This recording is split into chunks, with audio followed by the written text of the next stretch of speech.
Silver crystallizes in an FCC lattice if edge length of this cell is, now when you're noting the edge length, I mean when you're reading the question, it is always very useful to note down the data. So what is given? Silver, fine. AG, it crystallizes as FCC. Edge length of cell A is 4.07 into 10 raised to minus 8 centimeter and density is 10.5 grams per centimeter cube. Calculate the atomic mass of silver. To find, what we need to find? The atomic mass of silver. Now how shall we solve it? Is there a formula? And yes, we recall, for FCC there is a formula. And what is that? The formula very simply and happily says, as we are solving it, it says density is mass by volume, which is Z times A upon Na divided by A cube.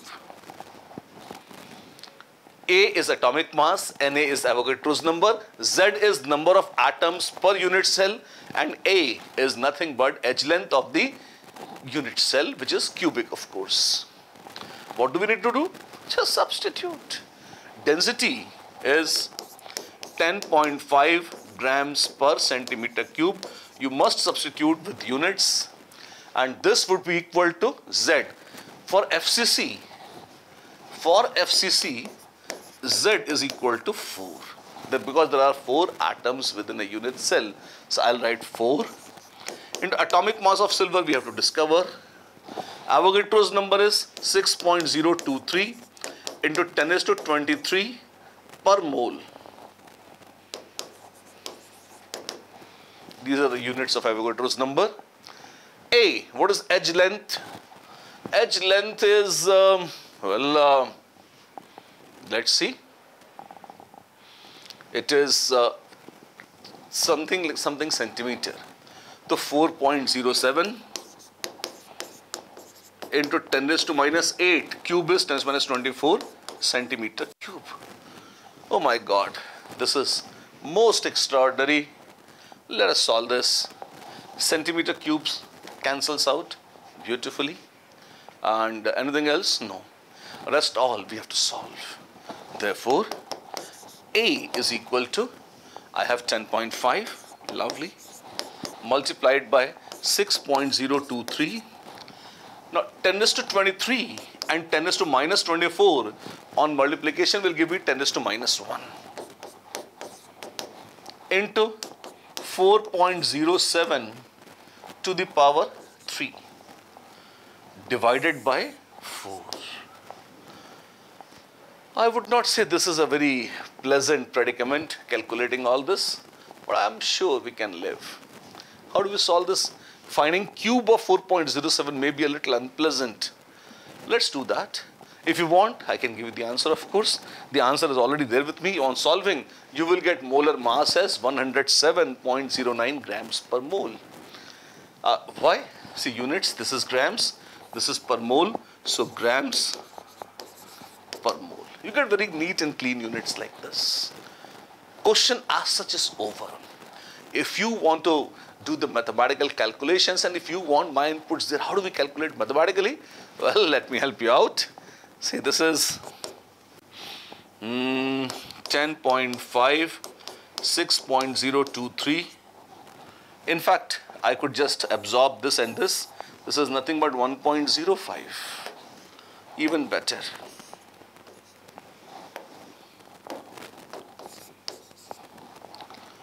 Into, now, I could write 4.07 as 4 plus 0.07, right?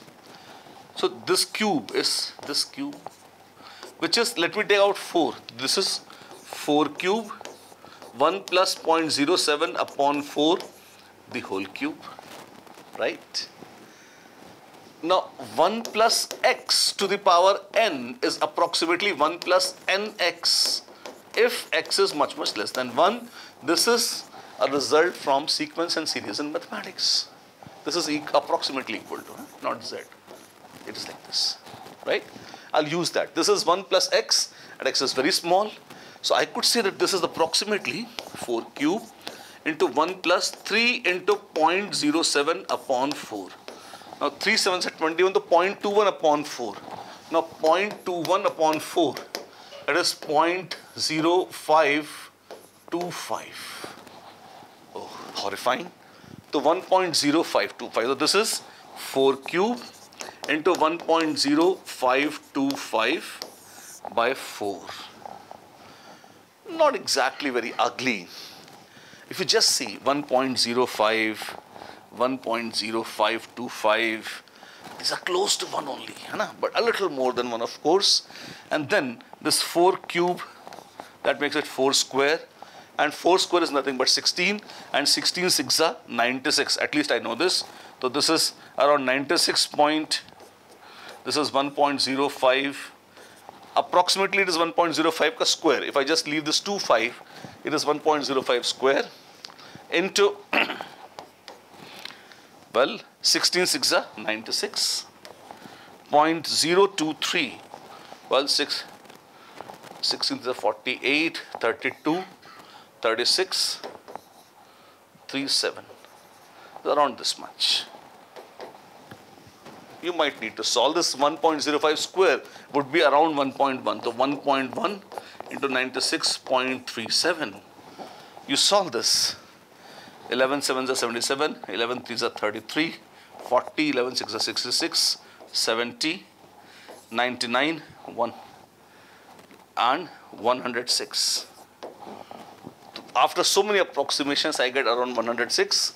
If you do it more accurately, you would get around 107. That would be the way to do it. The question says, a cubic solid is made of 2 elements. Now, let us note down what is given. You have a cubic solid. Fine. It is made of 2 elements, P and Q. P and Q are elements. Very good. Atoms of Q are at the corners of the cube. Atoms of Q are at the corners of cube, and P is at the body center. Fine. What is the formula of the compound? Now, at corners, a cube has 8 corners, and every corner has 1/8. So overall, you will have 1 atom of Q, and body center has 1. And it is completely inside, so you again have 1 atom of P also. What is the formula of compound? The formula of compound is PQ. This also is a part of solution only. The formula of compound is PQ. Why? Because there is 1 atom of P and there is 1 atom of Q. Fine. What are the coordination numbers of P and Q? That also is very beautiful. Can we tell the coordination numbers? Yes, we can. How would they be? Well, you will say, since body center atom is surrounded by 8 corners, so coordination number of P is 8. Why? Since surrounded by 8 Q atoms on corners. At each corner there is an atom, so they are just touching the center, so coordination number of P is 8. And if the formula is PQ, you find coordination number of Q will also be 8. Why? In a BCC structure, both corner and body center atom have coordination number of 8. So coordination number is 8, 8 each for P as well as Q. Wow, we have niobium here. Niobium crystallizes in body-centered cubic structure. Fine. We have niobium and we have body-centered cubic. This is given to us.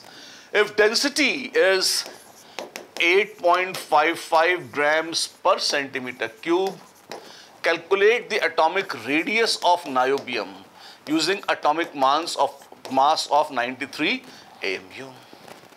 Very interesting. Now this time I am supposed to find the atomic radius. For a BCC structure, what are the relations you remember? A is 4 upon root 3 R. This is one formula I should know for BCC. And also density is Z times A upon NA, A cube. This is general formula. For BCC, Z is equal to 2. Wow, so what do I do? Of course, I substitute. So therefore, I'll get A cube is nothing but Z into A upon NA into density, right? And well, A is 4 by root 3R. If I substitute that, 4 by root 3R is cube root of ZA by rho times NA. Yes. So therefore, R is root 3 upon 4 cube root of Z into A. Now Z is 2. Atomic mass is 93 AMU per atom or 93 grams per mole.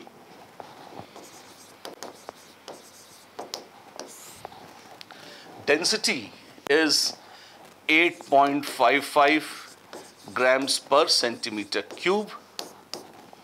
And Avogadro's number is 6.023 into 10 raised to 23 per mole. So per mole also cancels. I would get, on solving this, I would get radius in terms of centimeters, as you can see. So this is root 3 by 4. This looks positively glamorous. 2 into 93 by 8.55 into 6.023. Now this is 10 raised to minus 23, and if I just add a 0, it is 10 raised to minus 24 cube root of this. This is what I'm supposed to calculate. If I take 10 raised to minus 24 out of cube root, well, what do I get? I would get 10 raised to minus 8. So many centimeters. What next? I just solve it mathematically. Ugly maths is the only thing that remains, and that could be, yes, very interesting and challenging. So this is root 3 by 4, 2 into 930. You could actually dissolve 2 also. That's not very difficult, just divide it. So what do you obtain? You obtain 930 by 8.55 into 3.0115 cube root, of course, into 10 raised to minus 8 centimeters. Well, I would suggest that you should solve it. 8 3s is 24, 25.565, 25.7 roughly in denominator. 93, 930 by 27.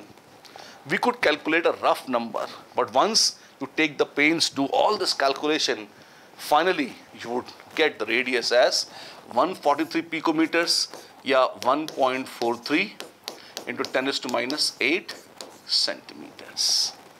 This is what you would obtain. This would be the atomic radius of niobium. If the radius of octahedral void is R, wow, and the radius of atoms in closed packing is capital R, fine, derive a relation between R and capital R. Now, it is something like we are saying that what is the radius of biggest atom which can fit within an octahedral void. So first let us make an octahedral void. First let us make an octahedron.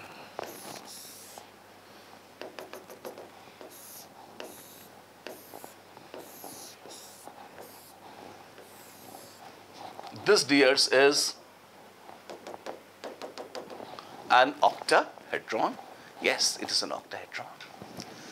And what do we do? Well,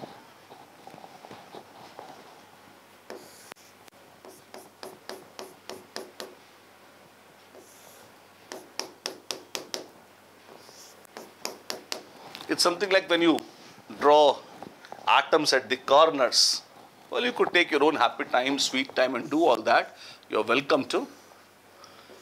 I mean, honestly, it would need a little more time for drawing it very accurately.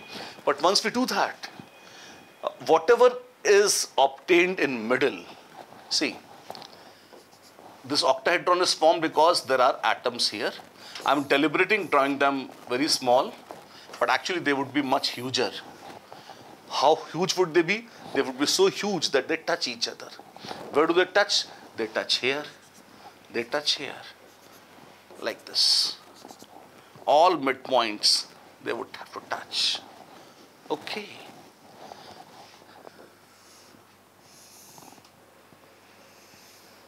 Something like this. Like this. That way. Okay. That's very, very interesting. Yes, and typical also drawing all this. What I'm drawing is 6 corners of an octahedron. Atoms are present here, and you are supposed and this is an octahedral void at the center. If I just cut along this horizontal plane, which plane? I'll just highlight this. If I cut this along this plane, what will I see? I would see a square. I would see a square.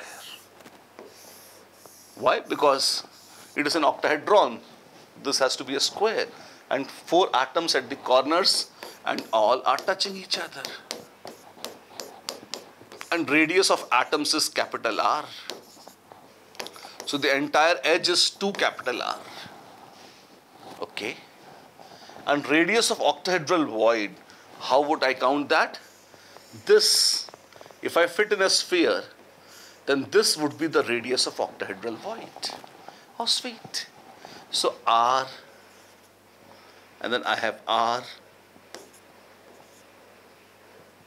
and then I have capital R, and I have capital R. Wow. So the diagonal of this would be length of diagonal of this square is edge length √2. Edge length √2, thanks to Pythagoras. And that should be equal to 2 times R plus 2 times small r. Oh wow, so that is 2 cancels off. So R times √2 minus 1 is small r. Okay. And this is what was required. Derive a relation between small r and capital R. Therefore, small r by capital R is √2 minus 1, which is 0.414. This is the relationship, my dears, between small r and capital R. Copper crystallizes in FCC lattice. Now we have what is given. Note down what is given. Given is you have copper.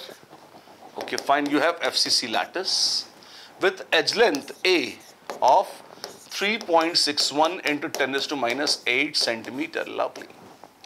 Show that calculated density is in agreement with the measured value of 8.92 grams per centimeter. Okay, what does that mean? Somebody has experimentally measured this. It comes out to be this. We also have to find out theoretically what would be the density. We have a formula. Of course, we have a formula. Can we use that? We very well will use that. And what would that be? Let's take a look. See, FCC means Z is equal to 4. And the formula for density is Z into A upon NA into A cube, where capital A is atomic mass and small a is the edge length of the cube. Now, Z, how much is Z? Z is 4. Atomic mass of copper is, do we know what is atomic mass of copper? Yes, 63.5 grams per mole. Na is, and edge length A I am given, how much is that? 3.61.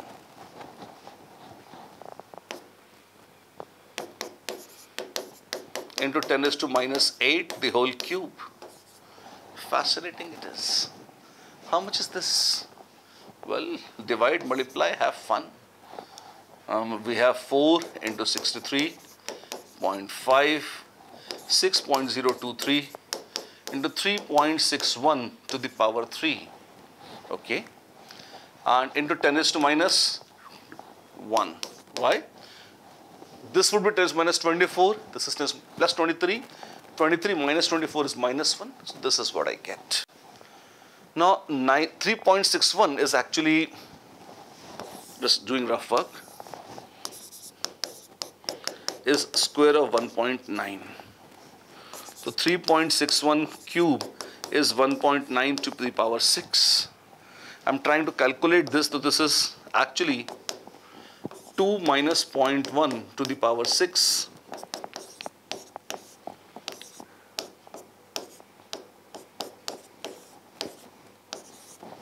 Okay. Are you trying to approximate? Yes, which is 2 raised to 6. Now, 1 minus 0.1 by 2 into 6. How did you do that? 1 minus x to the power n is approximately 1 minus nx if x is much less than 1. 0.05 is not much less than, but it is reasonably less than 1. Fine. It's not a bad approximation. 2 raised to 6. 1 minus 0.3 is 0.7. So I could just say it is so much. Let me come back. So this is, instead of 3.61, I'll just save space. Could I write down from here 2 to the power 6 into 0.7? Yes, from here, this is what I have written. 2 to the power 6 is 4 to the power 3. Now, 4 to the power 3 can cancel with 4. So I have 4 to the power 2. 63.5, 6.023. And if I'm approximating, I can skip this. 2 raised to 6, this would be 16 after cancelling, into 0.7, or this also decimal. Fine. So much. Oh my God. Well, I have made one PAP. And what is that? 6.033 I have approximated as only 6. 7 9s are 63. Fine. This is 9 and 5. 7 7s are 49. 90.7 roughly. 16 6s are 96. So this is 96, yeah, 9.6. 96 point, it is usually 96.3, yeah, 96.7 around. Well, this is what I have. If I divide them, what would I get? Well, I get this is around 8.92 grams per centimeter cube. I had to prove that it agrees closely. Is it close enough? Yeah, it is close enough. Yes. Analysis shows that nickel oxide has the formula so much. What fractions of nickel exist as Ni2 plus and Ni3 plus ions respectively? Well, that's very interesting. Now, I could have nickel as plus 2 and I also could have had nickel as plus 3. Yes. So let's say that there are, in this formula, when I have Ni.980, it is also similar to Ni98O100, right? Something like that. I just multiplied by 100. Fine. Now, let me just use a charge balance. Let me say that X ions are Ni2 plus. So 98 minus X ions are Ni3 plus. Yes. Ni2 plus is X. So charge. Total charge. We know total charge is 0. So total charge is how much? Plus 2 is charge on X ions. And 98 minus X, they have a charge of plus 3. And each oxygen has minus 2 and they are 100 in number and total charge is 0. Wow, I have an equation, yes. What do? I solve this equation, as simple as that, my dear. So how much is that? I get 98 into 3 minus 3x plus 2x, that makes it minus x is equal to 200. Therefore, x is 98 into 3. 100 into 3 is 300. 300 minus 6.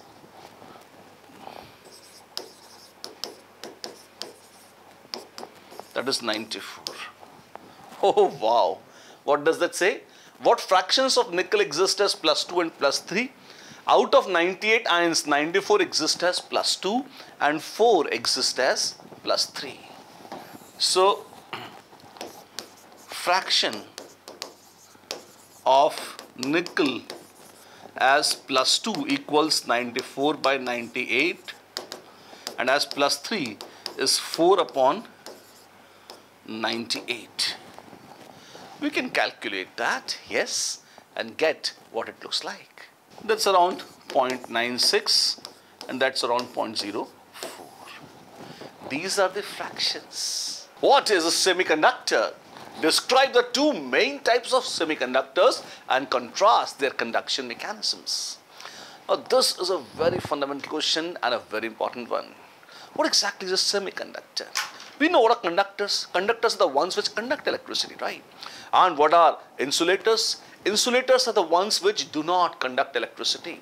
Conductors have very high conductance and insulators have very, very poor conductance naturally.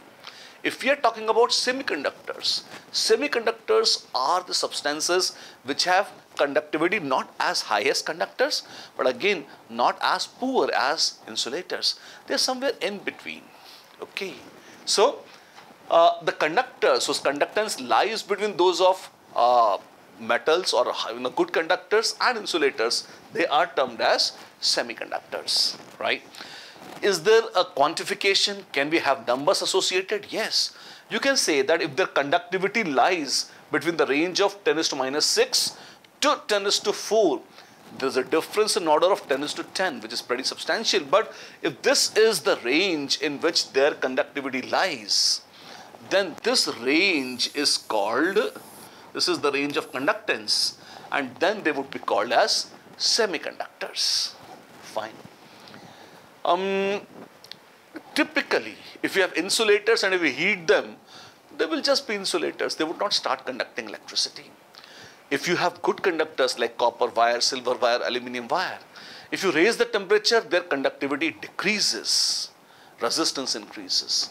Semiconductors are very interesting in the sense that their conductivity increases with rise in temperature, because if you raise the temperature, more and more electrons now have energy and they can jump to conduction band and they can conduct electricity much better. So, a very good point of difference between semiconductors and regular conductors is that regular conductors decrease their conductance on increasing temperature, and for semiconductors it is the opposite. Well, if you talk about types, there are two types of semiconductors, N-type and P-type. What is N-type? Just imagine that you have a crystal of silicon. Fine. Now, silicon or germanium, typically they are the ones which belong to carbon family. They are nice, lovely, complacent substances who are just sitting. I mean, they don't conduct electricity as such. But in a crystal of silicon or germanium, and let me remind you, silicon and germanium, they have diamond-like structure, extensive covalent network of tetrahedra. In that, if you insert an atom of arsenic or phosphorus or anything of group 5, it also could be antimony. Now, imagine that you have giant crystal network of silicon. And amongst them, there is one atom which is not silicon, but phosphorus. Now, silicon had 4 valence electrons. Phosphorus has 5. So, 4 of them will be used for making bonds just like silicon was making 4 bonds. But phosphorus or arsenic atom or antimony atom, now they have 1 extra electron.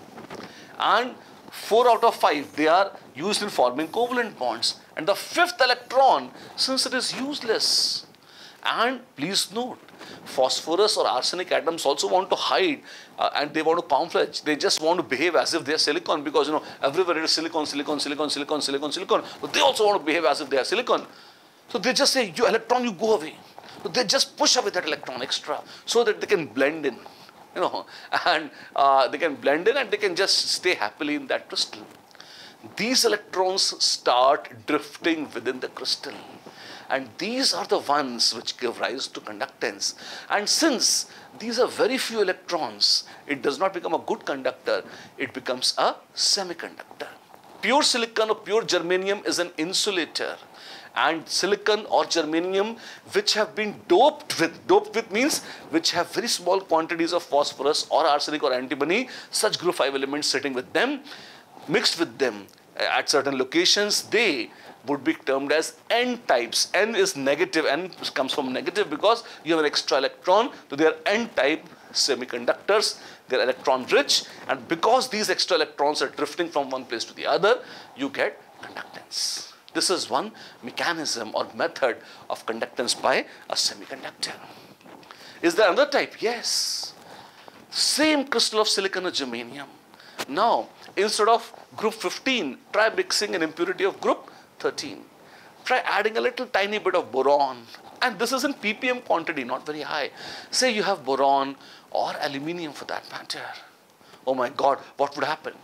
Now, boron or aluminium, instead of 4, they have only 3 valence electrons. If they have only 3 valence electrons, they'll just form 3 bonds. But we wanted a 4th bond, and there is no 4th bond. Why? They don't have electrons. So there is a gap, there is a hole. Yes, there is, you can say, an electron hole or electron gap. And this electron hole or electron gap would tend to, attract electron from a neighbor. How exactly? I'll draw a structure and I'll tell you. Say it's like this. If you have, say, we will just use the other page. There's a very good diagram also. See, if you have silicon, silicon, silicon, silicon, silicon sitting everywhere, and suddenly you have a boron. Now, silicon had, well, 1, 2, 3, 4 valence electrons, right? And since the neighbor also has 1, 2, 3, 4 electrons, when they form a bond, this has 2 electrons. When 1, 2, 3, 4, they form a bond, this is good. 1, 2, 3, 4. This is a bond. Fine. What about boron? Well, boron has, you can say, I'll just change the color so that you could discover the electrons of boron separately. You have 1, you have 2, and you have 3. That's it? Yeah, that's it. You have just 3. Yeah, I'll take this. Just one moment. Fine. So red ones are the electrons of silicon. The green ones are electrons of boron. You have a bond. Yes. 1, 2, 3, 4. You have a bond here. 1, 2, whatever. Huh? So you have a bond here. Fine. But do you see that there is no bond here? Why? Because bond required 2 electrons and 1 electron was contributed by the silicon, 1, 2, 3, 4. But the boron has contributed nothing. So shameless, very shameless. This is an electron hole. There is no full bond, but it can always attract electrons from here. So if 1 electron jumps, well, a new hole is created here and this hole gets filled. But the moment there is a hole here, 1 more electron can jump from here. So electron can jump from tump, tump, tump, tump like this. Because there is a hole and it's in this electron hole, the neighboring electrons can jump. There is a space, there is a motivation. So electrons can still flow, electrons can still jump. Although they are being borrowed from neighbors, but this one jumps here, this jumps here, this jumps here, this jumps here, ding, ding, ding, ding, ding, they keep on jumping. Again, people will say, oh my God, electrons are flowing. Yes, and they do flow. And if they're flowing, we say there is a current, it becomes a conductor. And yes, this is called a p-type conductor. Why a p-type? P for positive. Why? Because there is lack of electrons, there is one electron missing. So my dears, you have N-type and P-type. Like this is, sometimes they're called holes, sometimes they're electron holes or vacancies, whatever. And these are P-type semiconductors. When are they created? When group 14 elements get doped with, doping means introducing very small quantities of group 13 elements. Carbon family is inserted with very small quantities of boron family elements. Then you get P-types. N-type and P-type. These are two types of semiconductors, my dears. Well, non-stoichiometric cuprous oxide can be prepared in lab. Okay. In this oxide, copper to oxygen ratio is slightly less than 2:1. Now, instead of Cu2O, you have Cu2 minus XO. Okay. But X is very small. Can you account for the fact that this substance is a P-type semiconductor? Wow. Can we say why it is a P-type semiconductor? I guess we can. How? Let's listen. I hope you're aware that copper can exist as +1 as well as +2. Now, if the formula is Cu2O, it means that copper is +1 and oxygen is always -2 anyways. If copper is exclusively +1, the formula is Cu2O. There is also another valency of copper. Copper may also exist in +2 state. And if copper exists in +2 state, my dears, in that case, it would be CuO. That would be the formula of copper oxide. So if you have a number which is slightly less than 2 here, do you know what that means? Yes. What that means is, just imagine like this. Had I had Cu2O, but the O is always 1 here. If there are 2 coppers, it means copper is only +1. If this number becomes less than 2, if it becomes equal to 1, then it means that there is only copper +2 here. So if this number decreases from 2 and it moves towards 1, it means that in addition to copper +1, I am also having some amount of copper +2. Some amount of copper +2. So if I have a little less than 2 as a number here, that means it contains copper +1, but it also contains a little amount of copper +2. Wow. And my dears, just imagine if I have copper +1, copper +1, copper +1, everywhere I have copper +1, copper +1, +1, +1, +1, +1, +1 like this. What are you doing?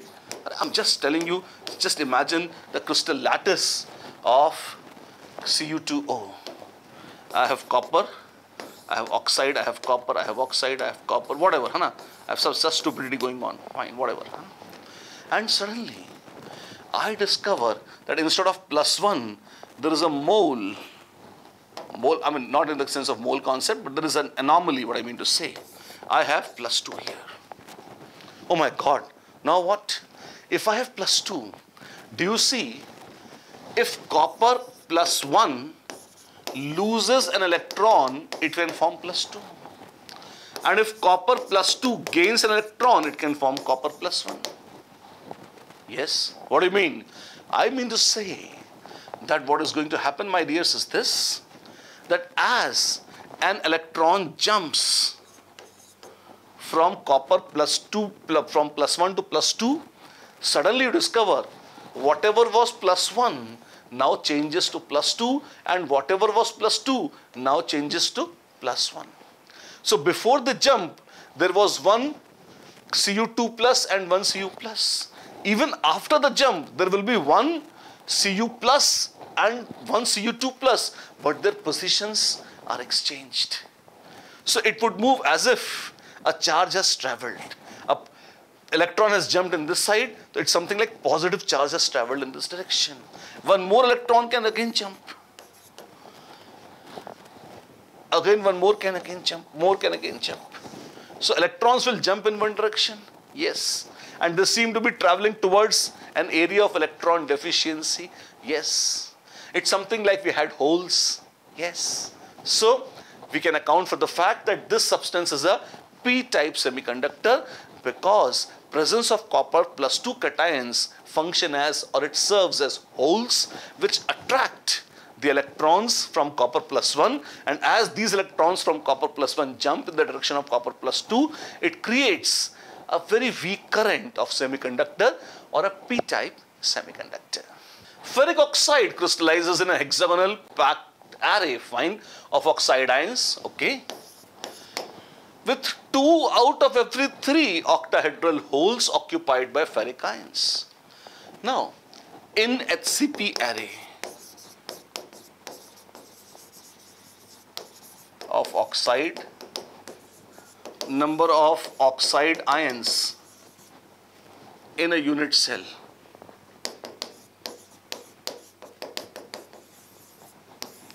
This is how much? 6.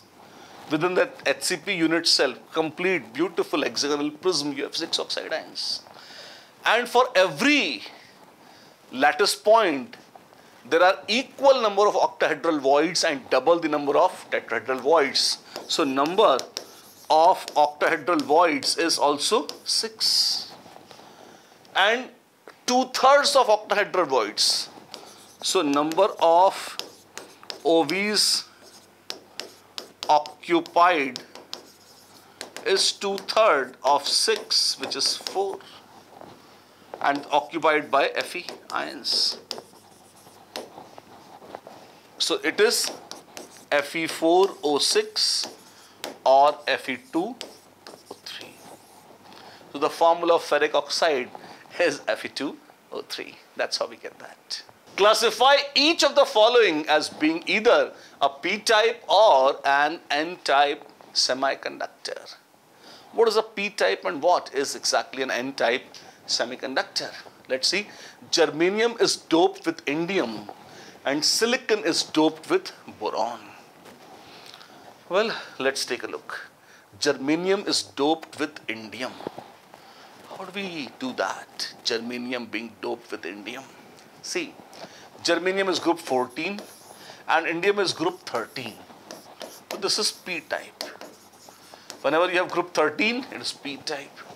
Group 14 being doped with boron, this is group 13. This is again p-type. Oh my God, they're both p-types. Yes. That's it. That's it. Gold, atomic radius 0.144 nanometer, crystallizes in FCC lattice. What is the length of a side of cell? How beautiful. We are given AU. Atomic number, atomic mass is 197 AMU. Fine.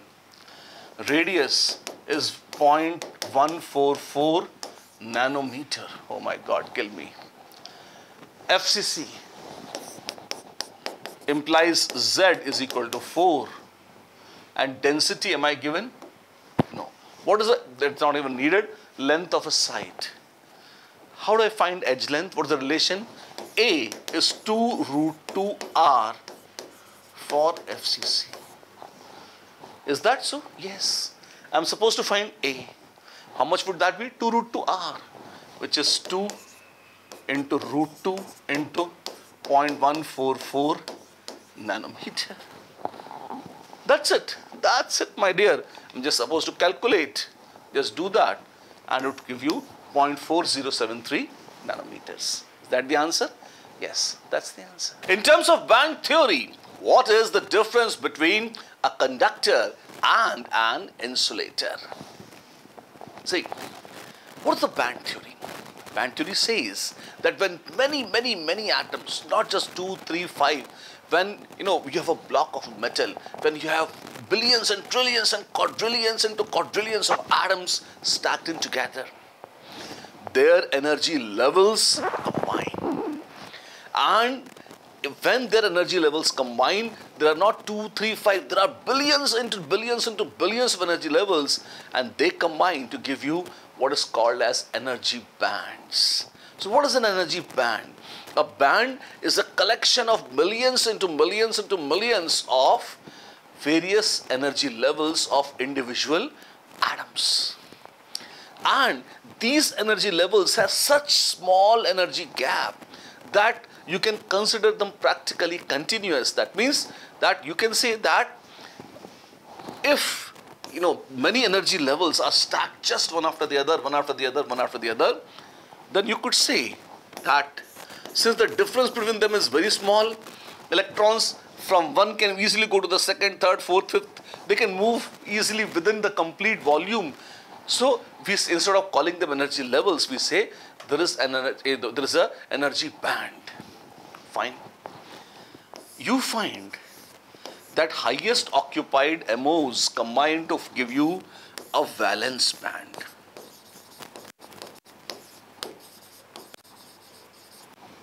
Okay. And so you have some valence bands. Fine.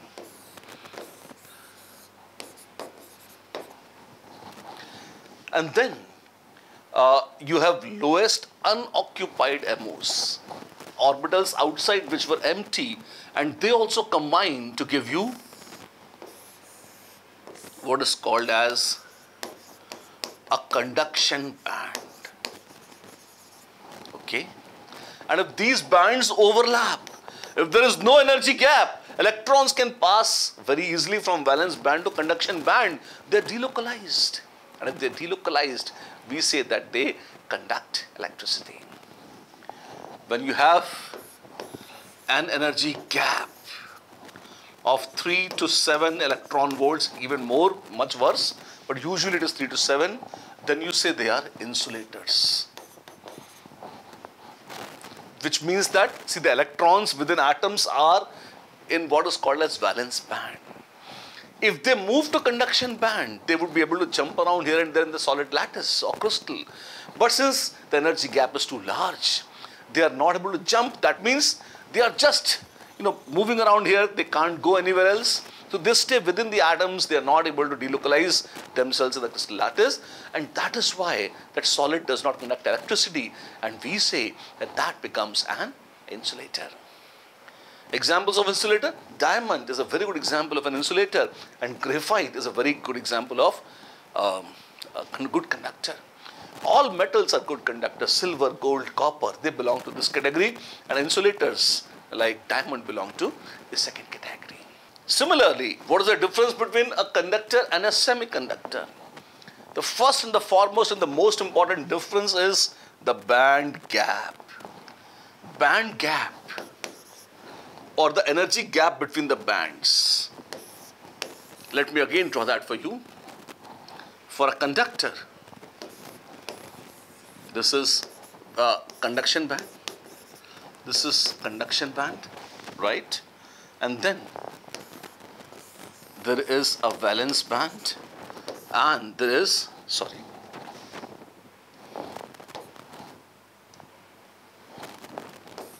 there is a valence band. 0.6 to around 1.5 electron volt. This is a usual band gap. If this is the band gap, this refers to a semiconductor. So electrons cannot casually walk in, but with little warming up, little motivation, some photons, they can jump up. And you find that the substance actually begins to conduct electricity to a small extent. And this is what is semiconductor all about.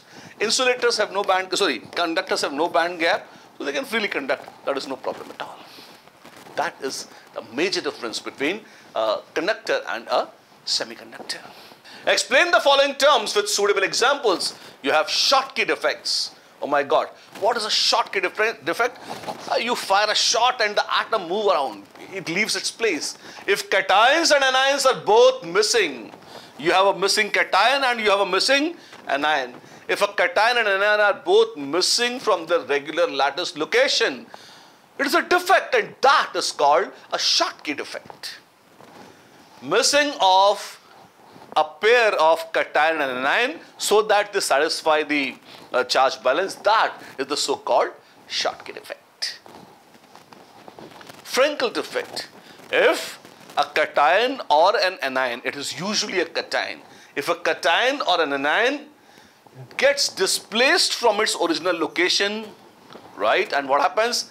It actually begins to occupy an interstitial space, a gap in between the other ions.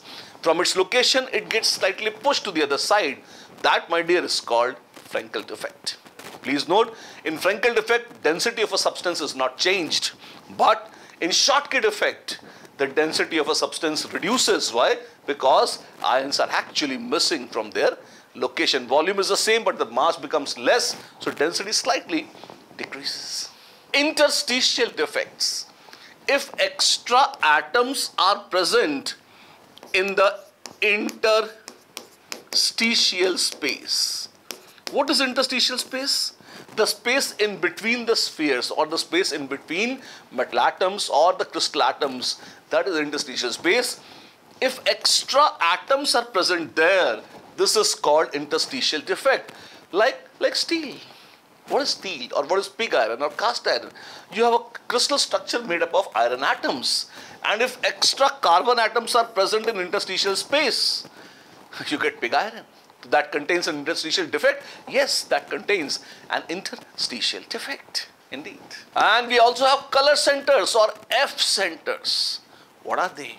Sometimes it so happens that an ion is missing.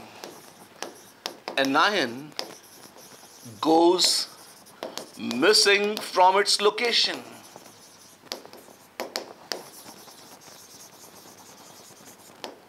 Okay? And instead, that location gets occupied by an electron. And instead, that location gets occupied by an electron. And please note, even if the ion is missing, surrounding is occupied by other cations, other anions, and because of the other cations and other anions, there are energy levels which exist within this gap.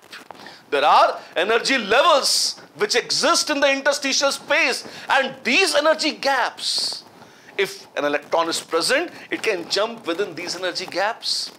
And yes, that can lead to absorption of photons. If outside light falls on this, electrons can jump within the energy bands of this interstitial space. They can absorb certain photons, and because of that, the substance acquires a color. Because of these centers, color arises, and that is why they are called F centers or color centers. In these cases, only anions are missing and electrons occupy the location of those anions. A very good example is, on heating, zinc oxide becomes yellow. Why? Because it develops these same F centers. Yellow when hot and white when cold. And that typical yellow when hot, that is because of F centers or color centers. Zinc oxide. Aluminium crystallizes in a CCP structure of radius 125 picometer. Why? We have aluminium. Radius is 125 picometer. Lovely. What is the length? A is question mark. For FCCP is same as FCC. And for this, A has a formula. And what is that formula? A is equal to 2 root 2. A is 2 root 2 R. I am given R. So can I find A? Of course I can find A. This is 2 root 2 into 125, which is 250. Root 2 is 1.414 picometer. If I take 2.5, this would be angstrom units. Fine. So 2.5 into 14, 28, and 735. So this is 3535, right? 3.535 angstrom units. That would be the edge length of the cube, right? Absolutely right. How many unit cells are there in 1 centimeter cube of aluminium? Now, the volume of 1 cube, therefore, volume of 1 cube would be 3.535 angstrom unit whole cube. Yeah. And 1 centimeter is 10 raised to minus 8 meter, which is 1 centimeter is 10 raised to minus 2 meter. I'm sorry. 1 centimeter is 10 raised to minus 2 meter, and 1 meter is 10 raised to 10 angstrom units. This is 10 raised to 8 angstrom units. So, volume of Al is 1 centimeter cube, which is 1 into 10 raised to 8 angstrom unit, the whole cube, which is 10 raised to 24 angstrom unit cube. Fine. Therefore, number of aluminium unit cell cubes. How much is this? This is total volume divided by volume of one cube. This is the total volume divided by volume of one cube. You would get number of cubes. Yes. How much is that? Well, that would be 10 raised to 24 divided by 3.535 cube. Angstrom unit cube cancels. That's fine.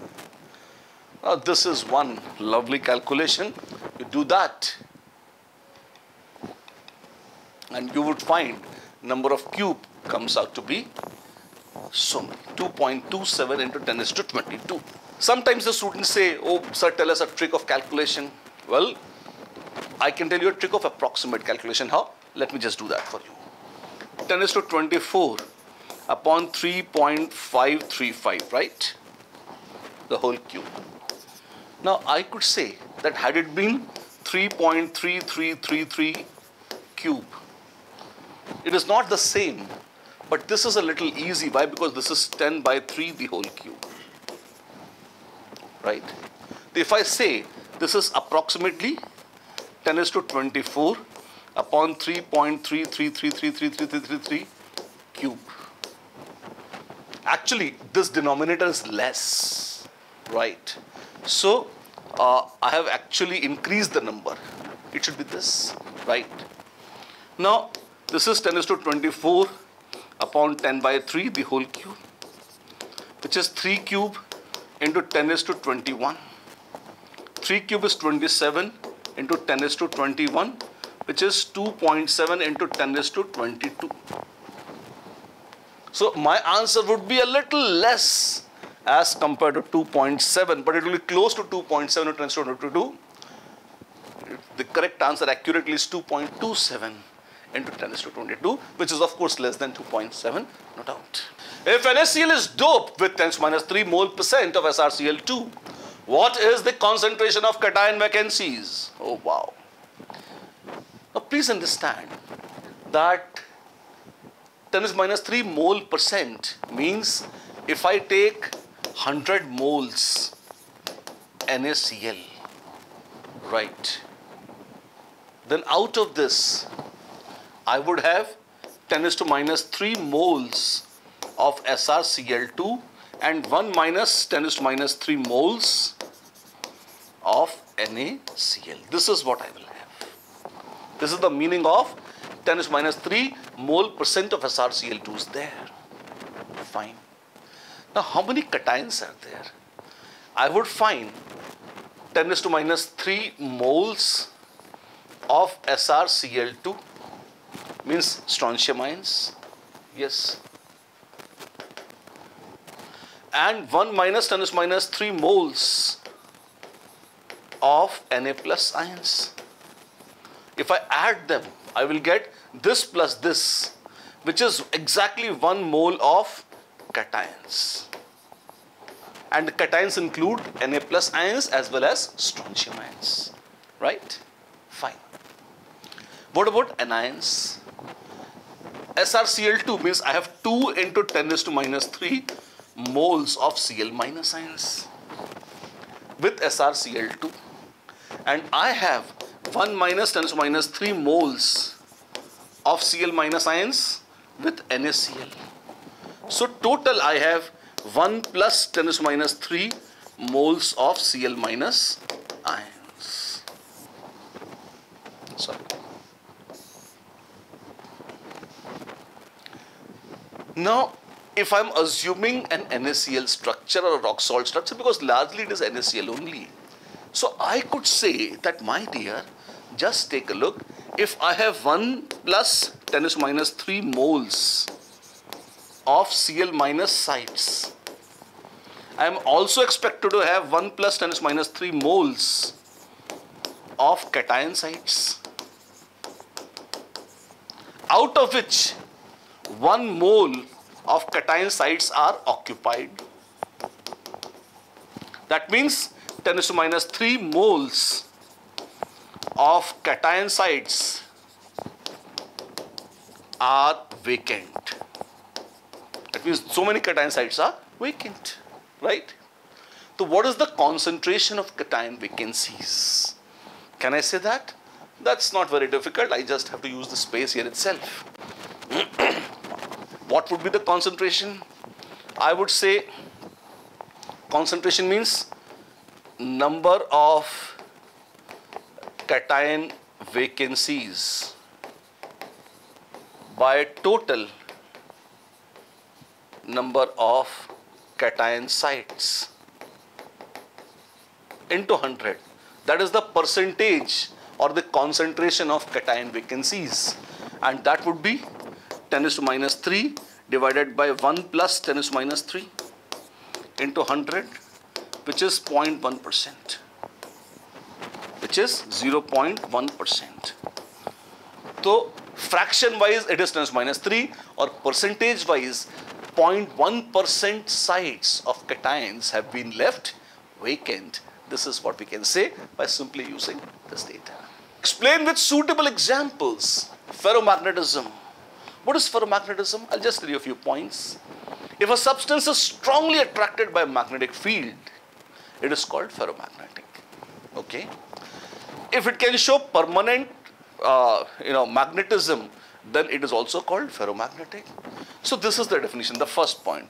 The substance which are strongly attracted by a magnetic field and show permanent magnetism, even when the magnetic field is removed, they are called ferromagnetic substances. Yes, this is the first point. In fact, this can take a second point. Third point,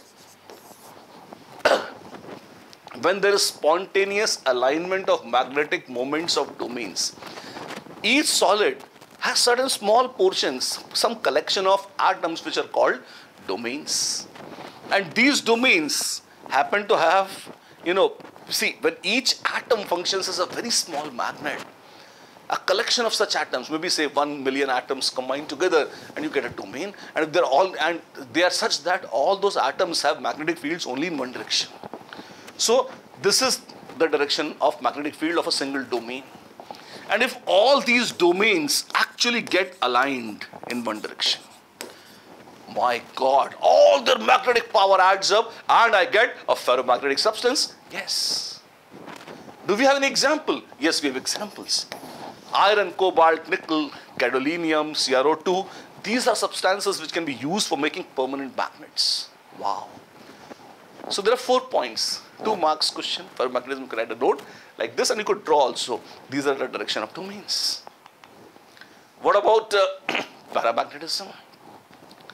Whenever any substance, if you look at atom of any substance, obviously that atom contains electrons, yes.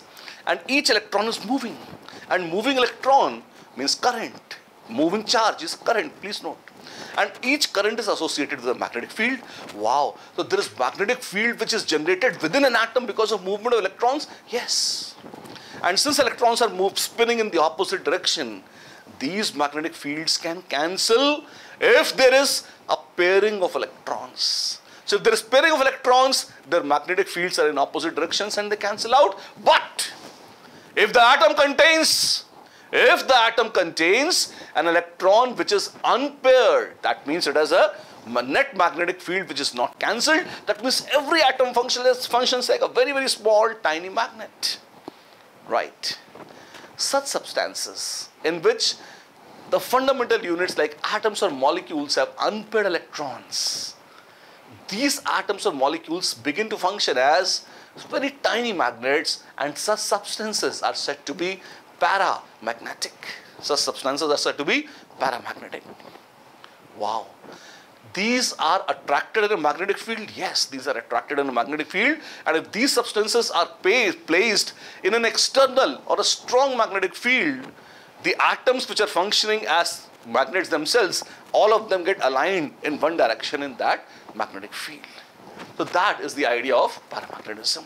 The substances which are weakly attracted by a magnetic field, okay, that is first point. They're magnetized in a magnetic field, they undergo temporary magnetization, that's fine. And they lose their magnetization in the absence of magnetic field. See, in the direction of an external magnetic field, they're all aligned in one direction. But the moment you remove it, they become random. So in domain theory, if you're just checking their domains, they are random domains like this. This is an absence of a magnetic field. If you apply an external magnetic field, they will all come in one direction. You remove it, they again go back. So they have a temporary kind of a magnetic behavior. Then third point, paramagnetism is due to presence of one or more unpaired electrons. Wow. And examples, that is the fourth point, dioxygen, copper ions, ferric ions, chromium ions, anything which contains unpaired electrons, that would be paramagnetic. 4 points for paramagnetism as well. Ferrimagnetism. This is very interesting. What happens in ferrimagnetism? You find that a substance may be paramagnetic, fine. So it should have a tendency to show some magnetic character, yes. But somehow you find that it is not very strongly magnetic. What happens is that in solid state, their magnetic domains may not be completely aligned all in one direction. Some of them are in one direction, some of them are in opposite direction, and they partially cancel, not completely. They partially cancel each other. That means the net magnetic field is reduced. It's not very strong, but it is there. And such substances are called ferrimagnetic. So it is observed when magnetic moments of domains in the substances are aligned in parallel and anti-parallel directions in unequal numbers. See, in unequal, 3 of them are in one side, 1 on the opposite side. Fine. Second point, they are weakly attracted to magnetic field. Yes. Third point, examples, ferrosulfuric oxide, Fe3O4, ferrites, MgFe2O4, ZnFe2O4 are examples of such substances. Yes. And fourth point, these substances also lose their ferrimagnetism on heating and they become paramagnetic. Let me warn you, ferrimagnetism or ferromagnetism is observed only in solid state. Paramagnetic can be solid, liquid, gas, anything. Ferro or ferrimagnetic has to be a solid substance, and that too, beyond a certain temperature, they lose their magnetic character as well. There we are. Antiferromagnetism, that is one step above ferrimagnetism. What happens? If all the domains exactly cancel each other and the solid state substance exhibits no magnetic property, then they are said to be antiferromagnetic even if they are paramagnetic. I mean, see, like manganese oxide, they have domains aligned like this. Some in one direction and same number in exactly opposite direction. So although individually atoms or molecules might be paramagnetic, yes, but overall the solid substance shows no magnetic character. Why? Because it has become anti-ferromagnetic. Okay. Their domains are oppositely oriented to each other and they cancel out each other's magnetic moment. Yes. So this is one point. Second point is this. Third point you can draw a diagram, and fourth point you can say it is only in solid state. It is exhibited only in solid state, and that too if you heat them beyond a certain point, you find that they are not even antiferromagnetic. They lose their orientation, they become random, and of course they become paramagnetic. Right? There we are.